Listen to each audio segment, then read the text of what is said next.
गिरफ्तार हो। मंचला recording studio. इनकलाब जिंदाबाद जिंदाबाद जिंदाबाद, पप्पू यादव जिंदाबाद जिंदाबाद जिंदाबाद, बिहार की जनता जिंदाबाद जिंदाबाद जिंदाबाद। क्रांति हाँ हाँ आंधा नगरी चौपटी राजा कैसन बा सरकार हो।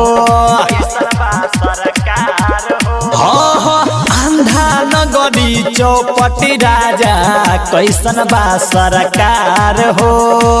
पप्पू यादव गरीब के जान। हाँ हाँ पप्पू यादव गरीब के जान काहे भइल गिरफ्तार हो। पप्पू यादव गरीब के जान काहे भइल गिरफ्तार हो। इनकलाब जिंदाबाद जिंदाबाद जिंदाबाद, पप्पू यादव जिंदाबाद जिंदाबाद जिंदाबाद, बिहार की जनता जिंदाबाद जिंदाबाद जिंदाबाद। मंचला रिकॉर्डिंग स्टूडियो। हाँ हाँ होता बेमानी सगरो भइल बा तैयारी।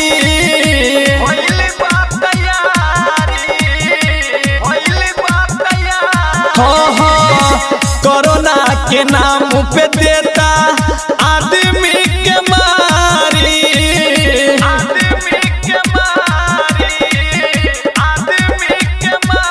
हाँ हाँ कोरोना के नाम पे देता आदमी के मारी।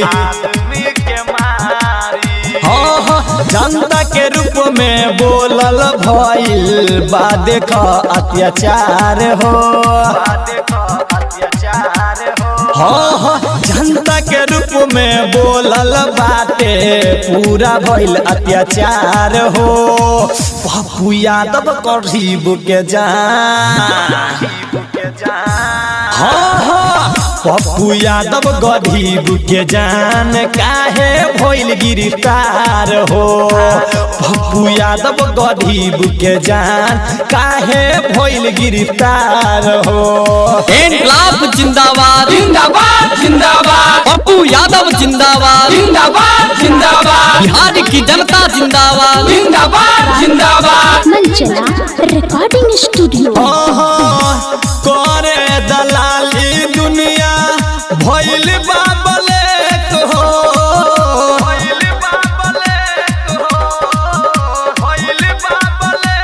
हाँ हाँ सगरो बिहार में नीतीश कैले बा अटैक हो।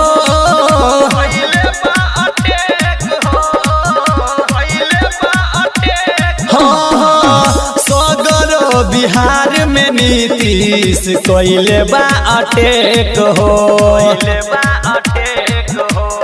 हाँ हाँ कमला लिखे संजीत गावे करेला विचार हो। हाँ हाँ बिहार के जनता बैठ के पूरा करेला विचार हो। पप्पू यादव गरीब के जान। हाँ हाँ पप्पू यादव गरीब के जान काहे भइल गिरफ्तार हो। पप्पू यादव गरीब के जान